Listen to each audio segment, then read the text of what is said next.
Kit થઈ તા તુમ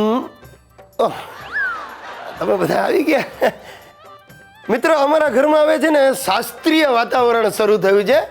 શું થયું, થોડા દિવસ પહેલા અમારી સોસાયટીની એક ડોસીએ આરંગેત્રમ કર્યું અને આ જોઈને અમારી સોસાયટીની બહેનોને પણ ભારતનાટ્યમ શીખવાના અભરખા જાગ્યા અને મારી સુસલી સૌથી પહેલી દોડી ગુરુ બાલ ગંગાધર પાસે ભારતનાટ્યમ શીખવા.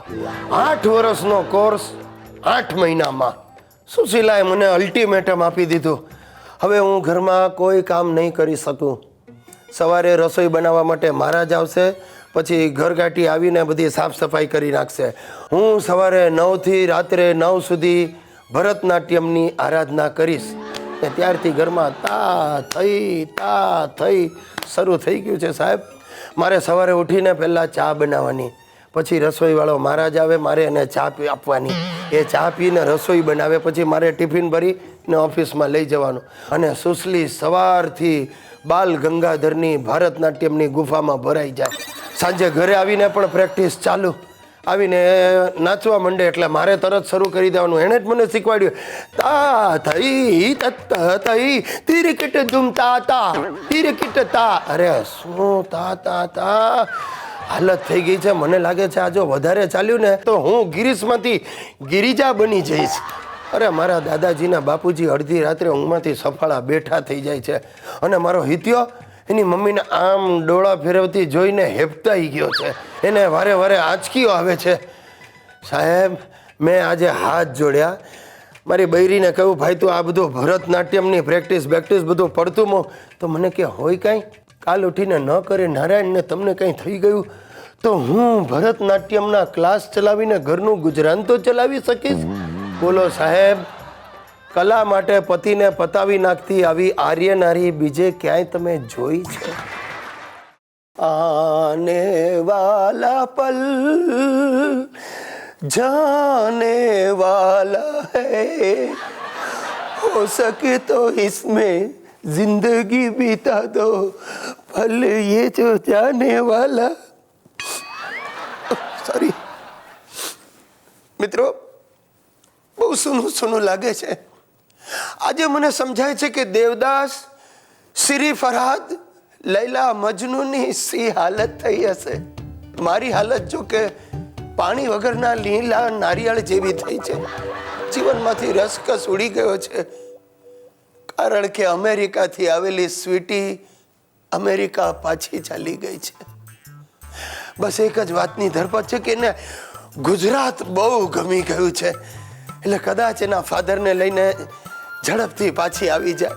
પણ ત્યાં સુધી દોસ્તો, મારી આ લવ સ્ટોરીમાં એક લાંબો કમર્શિયલ બ્રેક આવી ગયો છે.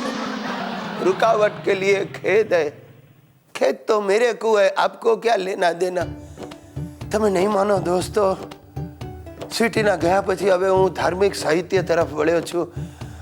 આત્મા સો પરમાત્મા और परमात्मा कहाँ है, આ પુસ્તક હું 2 વાર વાંચી ગયો છું, છતાં મારા આત્માનો કોઈ પત્તો નથી.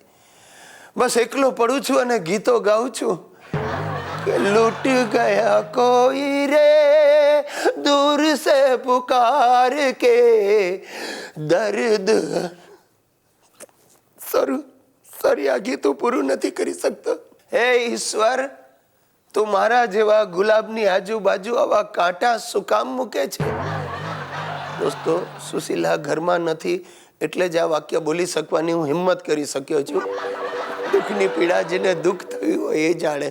આપણામાં પેલું ભજન છે ને, કાનુડો શું જાણે મારી પ્રી, ભાઈ અમે મનથી કુંવારા. થોડો મેં ફેરફાર કર્યો છે, પણ મારી પ્રી, મારું દુઃખ હું જ જાણું છું. મિત્રો, તમે નહીં માનો, સ્વીટી જ્યારે આમ પ્લેનમાં ચડતી હતી ને ત્યારે આમ પાછળ ફરીને મારી સામે જોયું.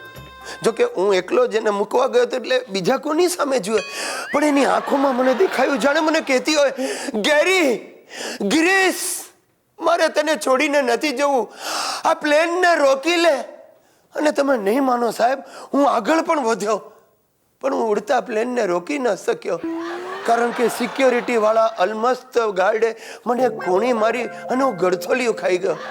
એ સિક્યોરિટી વાળો ક્યારે કોઈના પ્રેમમાં નહીં પડે, બીજું શું.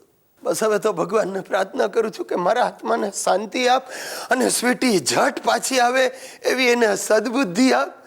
સ્વીટી સ્વીટી સ્વીટી તેરા પ્યાર ચાહીદા, સ્વીટી સ્વીટી સ્વીટી. ગિરીશ, અરે મરી ગયા ભાઈ, મારી સુસલીની સાયરન વાગી.